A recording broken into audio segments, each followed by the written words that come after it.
Party നിൽക്കുമ്പോൾ പാർട്ടിയുടെ തീരുമാനത്തിനോടൊപ്പം നമ്മൾ നിൽക്കാൻ പാടുള്ളൂ.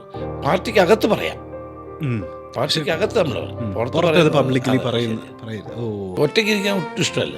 ആണോ? ആളുകളും കൂടെ ഉണ്ടായിരിക്കണം, കൂടെ ഉണ്ടാവും ഏത് സമയത്തും. ആണല്ലേ? അത് ഭയങ്കര ഇഷ്ടമാണ്. രാഷ്ട്രീയത്തിൽ ചതിക്കപ്പെട്ടിട്ടുണ്ടോ രമേശ് ചെന്നിത്തല? അത് ജനങ്ങൾക്കറിയാം അതെന്താണ്.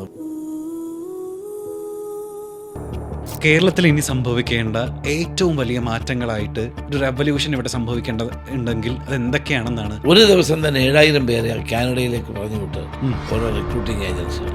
ഇപ്പൊ കാനഡയിലൊക്കെ 6 മാസം സൂര്യപ്രകാശം പോലും കാണാത്ത സ്ഥലമാണ്.